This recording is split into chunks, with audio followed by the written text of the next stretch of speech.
மல்லி உன்னை கெஞ்சி கேட்கிற மல்லி, தயவுசு சொல்லு மல்லி. ஐயோ நான் கர்ப்பமா இருக்கேன்.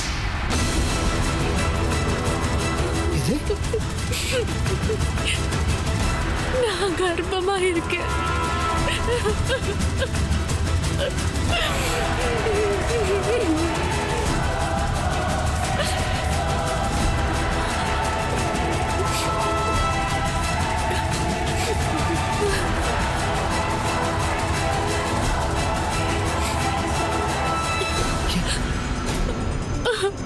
எப்படி? ஒரு நாள் வழுக்கட்டாயமா என் சம்மதமே இல்லாம நடந்துச்சு. அத நான் மறைக்கலான்னு நினைச்சேன். ஆனா இப்போ அதுக்கு ஒரு சாட்சி உண்டாயிடுச்சு. இது யாருக்கு ஆகணும்? வேண்டாம் நாகராஜ், அதை மட்டும் கேட்காதீங்க. அது பிராயச்சித்தமா இருக்காது, தண்டனையா தான் இருக்கும். வேண்டாம் நாகராஜ், தயவு செஞ்சு என்ன கம்பல் பண்ணாதீங்க. நீங்க எவ்வளவு கேட்டாலும் நான் யாருங்கிறது உங்ககிட்ட சொல்ல போறது இல்ல. எப்படியோ நான் சாக போறேன். அவ யாருங்கிறது எனக்குள்ளேயே புதைஞ்சு போயிட்டோம். நீங்க கிளம்புங்க. என்னத்த கிளம்புறது? உன்னை விட்டு போனா நீ என்ன பண்ணணும் தெரியும். நீ வா, நீ வா. இந்த பாரு, சாவுதுலாம் இதெல்லாம் சல்யூஷன் கிடையாது. சும்மா சும்மா சாவுறான் இதெல்லாம் சொல்லுங்க. இந்த பாரு, வாழ்ந்து காட்டணும். சும்மா அதை விட்டு தேவையெல்லாம் பேசுனுங்க. நீ வா, என் கூட வா. எங்க? நம்ம வீட்டுக்கு. வேண்டாம் நாகராஜ், நான் சாதாரணமா உங்க வீட்டுக்கு வந்தாலே உங்க அப்பாவுக்கு பிடிக்காது. அதுவும் இந்த நிலைமையில நான் வரது வேண்டாம். அதெல்லாம் நான் பாத்துக்கிறேன். உன்னை தனியா நான் விட்டு போக முடியாது. நீ வா வா வா. வேண்டாம், ஏற்கனவே உங்க வீட்டுல நிறைய பிரச்சனை. என்னால உங்களுக்கு இன்னொரு பிரச்சனை வர வேண்டாம். எவ்வளவு பெரிய பிரச்சனை வந்தாலும் நான் பாத்துக்கிறேன்ல. நீ வாய் மூணு வா. நாகராஜ், ஆமல்லி. நாகராஜ் வேண்டாம்.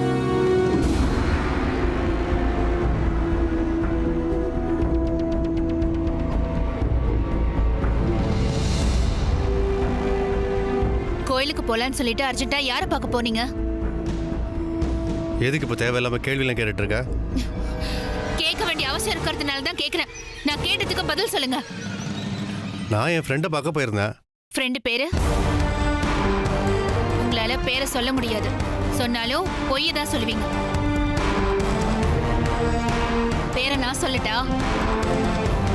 ருத்ரா. ருத்ரா கரெக்டா? அவளுக்கும் உங்களுக்கும் என்ன சம்பந்தம்? ருத்ராவை உனக்கு எப்படி தெரியும்? அவ எனக்கும் ஃப்ரெண்டு தான். இப்ப அது பிரச்சனை இல்ல. அவளுக்கும் உங்களுக்கும் என்ன சம்பந்தம்? அவ போன் பண்ண உடனே நீங்க எதுக்கு தலை தெரிச்சு ஓடுனீங்க? அங்க அவளை காணோன்னு இங்க அப்படியே பதறினீங்க. ஆமா, நீ என்ன ஃபாலோ பண்ணிட்டு வந்தியா? ஆமா, ஃபாலோ பண்ணிட்டு தான் வந்தேன். அவ்வளவு அவசரமா அவளை போய் நீங்க பார்க்க வேண்டிய அவசியம் என்ன? அவ போனை ஸ்விட்ச் ஆஃப் பண்ணி வச்சிருக்கானா? உங்களுக்கு என்னங்க? அவளால உங்களுக்கு என்ன பிரச்சனை?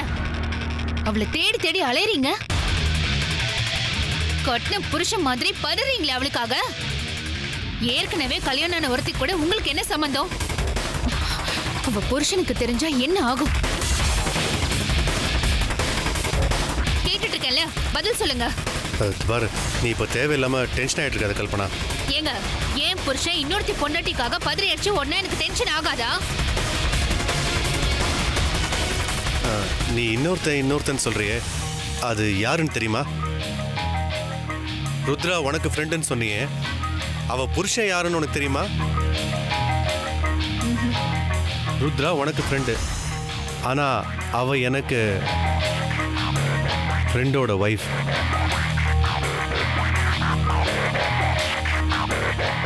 அதனால தான் எனக்கு பிரச்சனையே. என் ஃப்ரெண்டு அவனோட பொண்டாட்டி, அதாம்மா ருத்ரா, அவனோட சண்டை போட்டு வந்துட்டான். உடனே ஓ ஃப்ரெண்டு கோச்சிக்கிட்டு எங்கேயோ போயிட்டா. எங்கே போனான்னு யாருக்கும் தெரியல. ஒரு வாரமா வீட்டுக்கும் வரல, ஃபோனையும் ஸ்விட்ச் ஆஃப் பண்ணி வச்சுட்டா. இவன் என்னடானா அவளை எப்படியாவது கண்டுபிடிக்கணும்னு என்ன போட்டு டார்ச்சர் பண்ணிட்டு இருந்தான். 2 தடவை சூசைடுக்கு அட்டெம்ப்ட் பண்ணிட்டான். அதனால தான் அன்னைக்கு கூட ருத்ராவோட பேரை சொல்லி போலீஸ் வந்திருந்தாங்கல்ல, வந்தவர் என் ஃப்ரெண்டு பேரை சொல்லியிருந்தா எனக்கு தெரிஞ்சிருக்கும். அவர் என்னடான்னா ருத்ரான்னு சொன்னதும் எனக்கு ஒன்றுமே புரியல. என் ஃப்ரெண்டு இப்போ கூட ஹாஸ்பிட்டலில் தான் இருக்கான். அதான் அந்த பொண்ணு கால் பண்ணதும் பதட்டமாகி எப்படியாவது என் ஃப்ரெண்டு கூட சேர்த்து வச்சிருந்தமேன்னு அவசர அவசரமாக போனேன். நீங்க என்னடானா தப்பாக புரிஞ்சுக்கிட்ட. ஐயோ ரொம்ப சாரிங்க. நீ ஆக்சுவலாக போலீஸ் ஆகியிருக்கணும். எனக்கு பொண்டாட்டி ஆகி என்ன டார்ச்சர் பண்ணிட்டு இருக்க.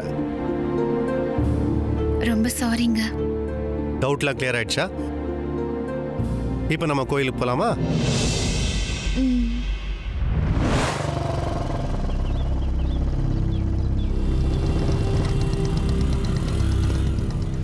என்னாச்சு?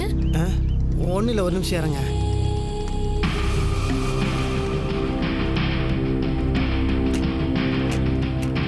ஏன் நாகராஜ், என்னாச்சு? அது சரி.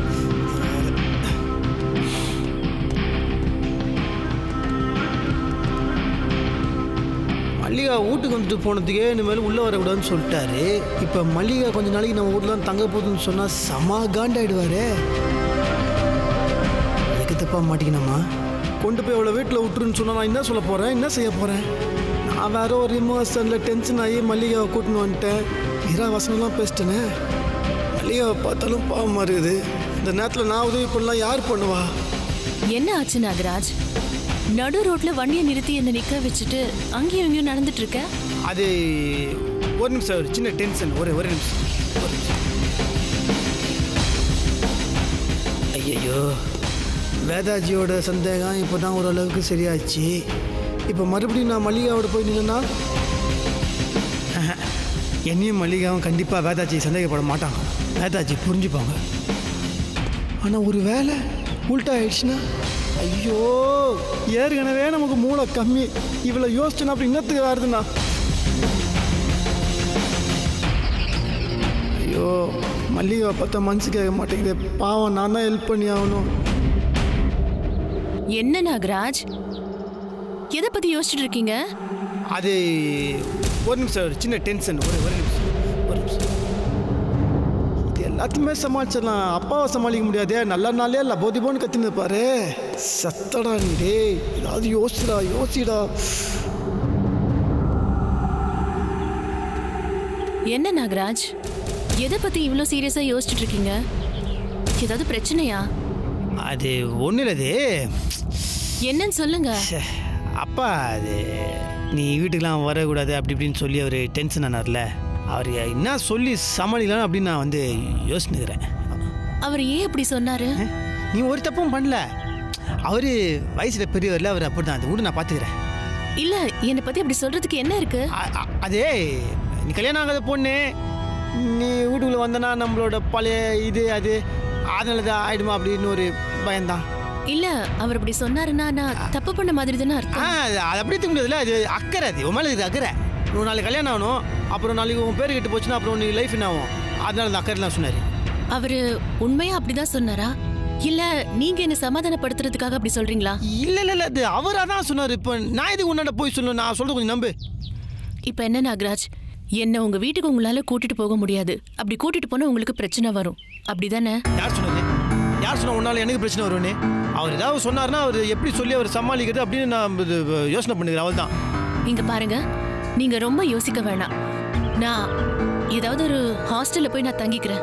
ஹாஸ்டலா? என்னத்துக்கு ஹாஸ்டலு? உன்னை தனியெல்லாம் நம்பி விட முடியாது. ஏதாவது பண்ணலாம். வேதாஜி தான் இந்த கரெக்டு. வேதாஜி அப்பாண்ட பேசணும்னா அப்பா ஈஸியாகவே ஆஃப் ஆகிடுவார். வேதாஜி பார்த்துப்பாங்க, அப்பாண்ட பேசிடுவாங்க. அப்புறம் ஒரு வேதா கிட்ட இப்ப என்ன சொல்ல போறீங்க? இல்லை, அவங்க தான் கரெக்டாக ஹேண்டில் பண்ணுவாங்க. அவங்க அப்பாண்ட சொல்லிடுவாங்க, அவங்களே எல்லாத்தையும் பார்த்துப்பாங்க. அதான் இந்த மாதிரி அவங்களுக்கு இந்த மாதிரிலாம் ஆயிடுச்சு, மல்லிகா கர்ப்பம் ஆயிடுச்சு, அதனால இந்த நேரத்தில் தனியாக இருந்தால் அது யாரும் பார்த்துக்க முடியாது, நம்ம வீட்டில் அவங்கள வச்சு பார்த்துக்கலான்னு சொன்னா அவங்களுக்கு உண்மையில அக்கறை இருக்குல்ல, அவங்க புரிஞ்சுப்பாங்க. என் கர்ப்பத்துக்கு யார் காரணம்னு கேட்டா? அப்படி ஒரு சிக்கல் இருக்குதா?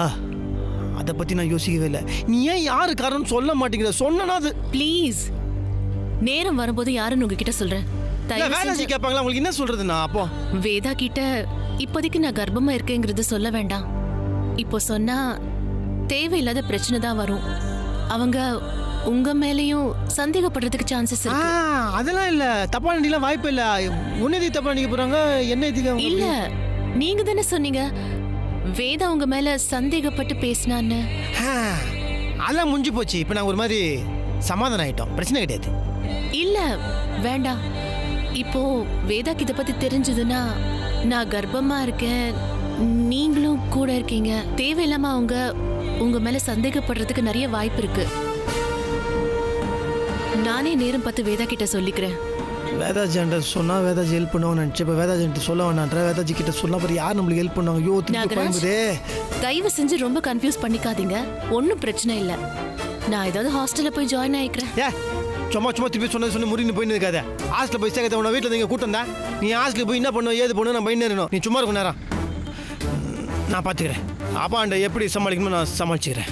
எப்படி சமாளிப்பீங்க? என்னமோ சொல்லி சமாளிச்சுக்கிறேன். கூட என்ன வீட்டுக்கே வர வேண்டாம்னு சொன்னவர்கிட்ட நீ ஏன் இந்த பொண்ணை மறுபடியும் வீட்டுக்கு கூட்டிட்டு வந்தேன்னு கேட்டா நீங்க என்ன சொல்லுவீங்க? ஏதோ ஒன்று சொல்லி சமாளிச்சுக்கிறேன். அது கூட இப்போ கேட்டது வேற. இது ஃப்ளோரில் அங்கே பொண்ணை வந்து நான் பார்த்துக்கிறேன். சரி இது இப்போ பேசுனத வேலைக்கு அது டைம் ஆயிடுச்சு, இருட்டிடுச்சு. வேற வேதாஜி வேற எனக்கு வெயிட் பண்ணிப்பாங்க. வா போகலாம் வா. ஏன் எங்கேயாவது வெளியே போறீங்களா? வெளியெல்லாம் போகல. அது வேற ஒரு மேட்ரு. நீ வா. என்கிட்ட சொல்லக்கூடாதுன்னா விடுங்க. ஐயோ உங்ககிட்ட சொல்லக்கூடாதுலாம் ஒன்றும் கிடையாது. இப்படி ஒரு டென்ஷனான விஷயம் போயின்னு இருக்கும் போது அந்த மேட்ரு ரொம்ப முக்கியமான யோசனை. அவள் தான் என்னன்னு சொல்லுங்க. அது ஒன்றும் இல்லை மல்லி. அது எனக்கும் வேதாச்சிக்கும் கல்யாணம் ஆகி வரைக்கும் ஒன்றுமே. அதனால் இன்றைக்கி வந்து இது ஃபர்ஸ்ட் நைட்டு அப்படி நாங்கள் முடிவு பண்ணியிருந்தோம். அது எதுக்கு இந்த நேரத்தில் ஒன்றாண்ட சொல்லிட்டு அது இப்போ அது முக்கியம் கிடையாது. நம்ம போகலாம். Oh God, I am really sorry. ரொம்ப நாள் கழிச்சு உங்க லைஃப்ல ஒரு நல்லது நடக்க போகுது. இந்த டைம்ல நான் உங்களை டார்ச்சர் பண்ணிட்டு இருக்கேன். நீ வா. கரெக்டான நேரத்துல தான் நான் உங்க வீட்டுக்கு வரேன். என்ன மீறி நீங்க 2 பேரும் சந்தோஷமா இருந்துருவீங்களா? எப்படி சந்தோஷமா இருக்கீங்கன்னு நானும் பாக்குறேன். நான் கண்டிப்பா வரணுமா? ஐயோ அதான் நான் பார்த்துக்கிறேன்ல. நீ வா உட்காரு. பேக்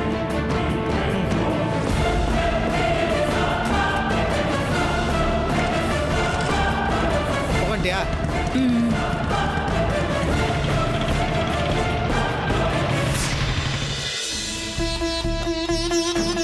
அவளை 4 சாத்தி இனிமே இந்த ஏரியா பக்கமே வரக்கூடாதுன்னு சொல்லி விரட்டி அடிக்கிறது விட்டுட்டு அவ கூட உறவு கொண்டாடிட்டு வந்திருக்கீங்களா? நம்ம பொண்ணோட வாழ்க்கையை பங்கு போட வந்தவங்க அவளை கொஞ்சிட்டு வந்திருக்கீங்களா? இந்த மாதிரி ஒரு வெக்கம் கட்ட அப்ப நான் பார்த்ததே கிடையாது. உங்களுக்கெல்லாம் ஏதாவது அறிவு இருக்கான்னு தான் கேட்க வர. அதை டைரக்டா தான் கேட்டு சொல்லியேன். என்ன சுத்தி வளைக்கிற? எனக்கே அந்த டவுட் இருக்கு. நம்ம பொண்ணு தப்பு பண்ணலான்னு தெரிஞ்சும் நானும் மேலே வந்து அவளுக்கு சப்போர்ட் பண்ணோம்ல. நம்ம பொண்ணு என்ன தப்பு பண்ணா? எப்படி அவன் மாப்பிள்ளை ஏமாத்தி கல்யாணம் பண்ணலாம்? ஓ இப்ப முதல்ல இருந்து ஆரம்பிக்கிறீங்களாக்கோ? இது பாருங்க அதெல்லாம் நடந்து முடிஞ்ச கதை. அதை எப்படி விடுறது? அதனாலதான் இவ்வளவு பிரச்சனையும். இவ ஏமாத்தி கல்யாணம் பண்ண விஷயம் மாப்பிள்ளைக்கு தெரிஞ்சதும் அவருக்கு இவ்வளவு பிடிக்காம போச்சு. அதனாலதான் இப்ப இந்த மாதிரி நடக்குது. அதுக்காக உங்க பொண்ணுக்கு சக்காலத்தே வந்தவளுக்கு நீங்க சப்போர்ட் பண்ணுவீங்களா? அவ உங்களே மாத்திருக்கானா? அவ எவ்வளவு பெரிய கைகாரியா இருக்கணும்? ஹே வாய் மூடு. அந்த பொண்ணை பத்தி தப்பா பேசாத. வாய் அழுகிடும். அந்த பொண்ணு கெட்ட பொண்ணா இருந்தா எப்போ மாப்பிள்ளைய நம்ம பொண்ணு கிட்ட இருந்து பிரிச்சு அது வாழ்க்கைய ஆரம்பிச்சிருக்கோம்.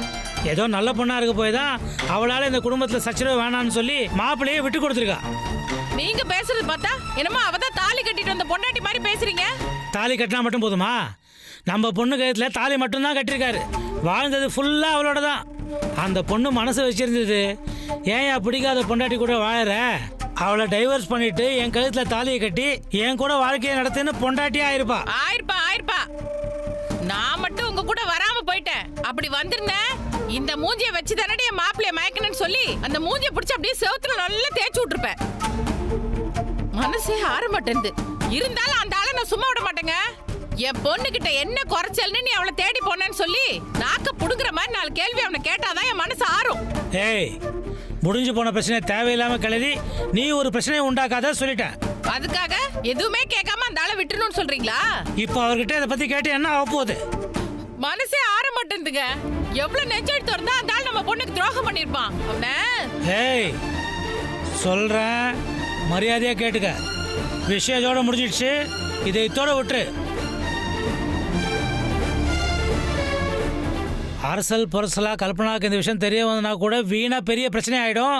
ஜாகிரதை. அம்மா அம்மா கல்பனா வந்திருக்கா போல.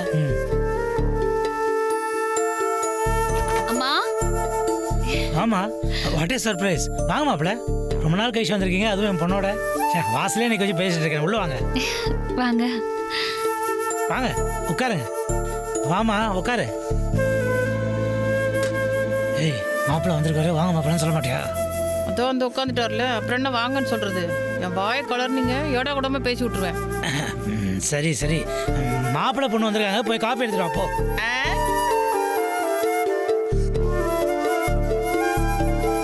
அம்மா, ஏமா ஒரு மாதிரியா இருக்க? நான் இப்ப ரொம்ப சந்தோஷமா வந்திருக்கேன். நீ ஏன் முகத்தை ஒரு மாதிரியா வச்சிருக்க? அது ஒன்றும் இல்லைம்மா, அம்மாவுக்கு எனக்கு காலிலேருந்து கொஞ்சம் உடம்பு சரியில்லை, அதான் ஒரு மாதிரி இருக்கா. அம்மா என்னாச்சு? வயிற்றெரிச்சல். அது ஒன்றும் இல்லைம்மா, காலிலேருந்து அவளுக்கு பயங்கர கடுப்பு, இது வயிற்று கடுப்பு, அது தாங்க முடியாத வயிற்று கடுப்புல மூஞ்சி கடுப்பாக இருக்கு, அவ்வளோதான். அம்மா, நான் எவ்வளோ சந்தோஷமா வந்திருக்கேன், இந்த நேரத்தில் உனக்கு இப்படி ஆயிடுச்சு. நானும் இவரும் ரொம்ப நாளைக்கு அப்புறம் இன்னைக்கு கோயிலுக்கு போனோம். அதுவும் இவராதான் என்னை கூட்டிட்டு போனாரு. இப்ப கூட நம்ம வீட்டுக்கு போலான்னு இவராதான் கேட்டுட்டு கூட்டிட்டு வந்தாரு. நாங்க 2 பேரும் இங்க இருந்து அப்படியே பீச்சுக்கு போறோம். இல்லையாங்க? பாத்தீங்களா, ஆமாங்கிறாரு. மா, நான் இவ்ளோ சொல்றேன், நீ கொஞ்சம் கூட சந்தோஷப்படவே மாட்டேங்கிற. சரிடி. ஐய, என்னம்மா இது? அது வயிற்று கடுப்பு இருக்கும்போது சிரிச்சா அப்படிதான் கோணையா இருக்கும்.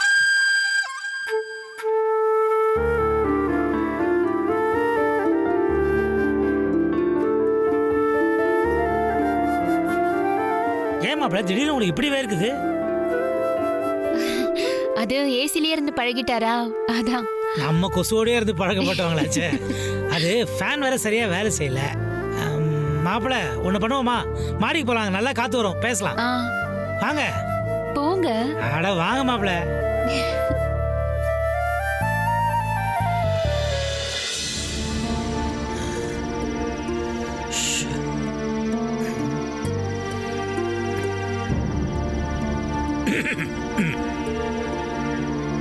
மாப்பிள்ள சுற்றி வளைச்சி பேச விரும்பல. நீங்கள் ஒரு பெரிய பிரச்சனை இருக்கீங்கன்னு எனக்கு தெரியும். அது என்ன பிரச்சனைன்றதும் எனக்கு தெரியும். ருத்ரா பிரச்சனையை பற்றி தானே யோசிச்சுக்கிட்டு இருக்கீங்க.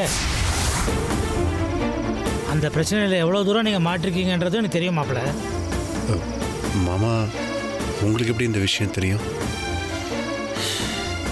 போலீஸ் உங்களை தேடி வந்தாங்கன்ற விஷயத்தை கேள்விப்பட்ட உடனே என்னுடைய அட்வொகேட் ஃப்ரெண்டு ஒருத்தர், அவர் மூலமாக உங்கள் பிரச்சனை என்ன ஏதுன்னு கேட்டு விசாரித்து தெரிஞ்சுக்கிட்டேன். உங்களுக்காக கோயில் வாசலில் வெயிட் பண்ணிட்டு இருந்த ருத்ராவையும் நான் தான் அங்கேருந்து கூப்பிட்டு போனேன். ருத்ராவுக்கு எதுவும்? பயப்படாதீங்க மாப்பிள்ள, ருத்ராவை நான் போலீஸ் ஸ்டேஷனுக்கு தான் அழைச்சிட்டு போனேன்.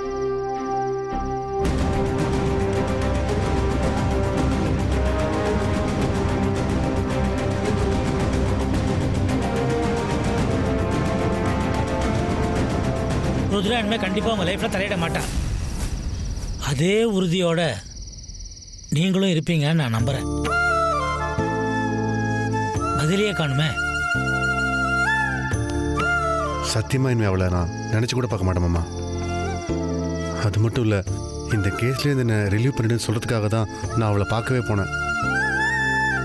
இந்த விஷயத்த தயவு செஞ்சு கல்பனா கிட்ட மட்டும் சொல்லிடாதீங்க மாமா. அவளால் இதை தாங்கிக்கவே முடியாது. இந்த விஷயத்தை என் பொண்ணால் தாங்கிக்க முடியாதுன்ற அளவுக்காவது உங்களுக்கு தெளிவு இருக்க, அதுவே எனக்கு ரொம்ப சந்தோஷமாக இருக்கு மாப்பிள்ள. ஐ ப்ராமிஸ், என் உயிரே போனாலும் சரி இந்த விஷயத்த நான் என் பொண்ணுக்கிட்ட சொல்ல மாட்டேன். உங்கள் பெரிய மனசு யாருக்குமே வராது மாமா. எனக்கு நீங்கள் இப்போது கடவுள் மாதிரி தெரியுறீங்க. நான் பண்ண தப்பை மன்னிச்சு என்னை இந்த பிரச்சனையிலேருந்து காப்பாற்றி விட்ட உங்களுக்கு நான் என் வாழ்க்கை ஃபுல்லாக நன்றி கடன் பட்டிருக்கேன் மாமா. உங்களுக்கு நான் என்ன செய்ய போகிறேன்னே தெரியல. காலம் ஃபுல்லாக என் பொண்ணு கண்ணு கலங்காமல் நல்லா பார்த்துங்க மாப்பிள்ள, அது போதும் எனக்கு. நீங்கள் ஒன்றும் கவலைப்படாதீங்க மாமா. இனிமேல் கல்பனாவோட சந்தோஷம் தான் என் சந்தோஷமும். நான் அவளை நல்லா பார்த்துப்பேன். நிச்சயமா.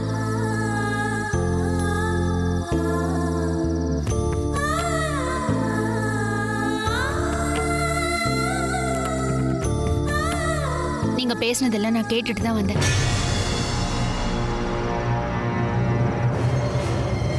எப்படி மறைச்சாலும் எனக்கு தெரிஞ்சிடும்னு உங்களுக்கு தெரிய வேண்டாமா? நீங்க அப்பா கிட்ட என் சந்தோஷம் தான் உங்க சந்தோஷம்னு சொன்னதை நான் கேட்டுட்டேன். ஏங்க, அது அப்பா கிட்ட மட்டும்தான் சொல்வீங்களா? என்கிட்ட சொல்ல மாட்டீங்களா? நீங்க சொல்லலைனாலும் என் அப்பா என்கிட்ட சொல்லுவாரு. என்னங்க காஃபி எடுத்துங்க மாப்பிள்ள. நான் இப்ப ரொம்ப ரொம்ப சந்தோஷமா இருக்கேன். முதல்ல இதை போய் அம்மா கிட்ட சொல்றேன்.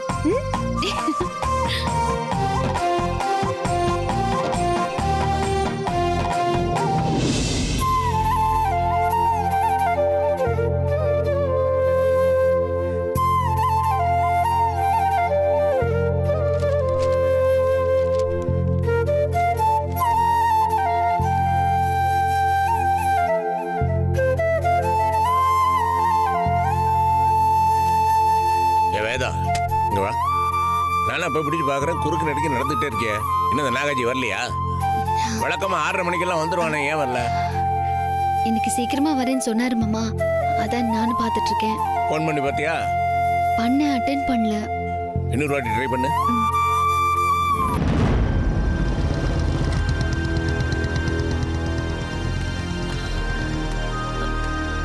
எதுக்கு ரிஸ்க்? நான் இப்படியே போயிட்டேன் நாகராஜ். சைலண்டா இரு, நான் பாத்துக்கிறேன்ல. வா, தேவையில்லாம பிரச்சனை நான் சொல்றேன்ல.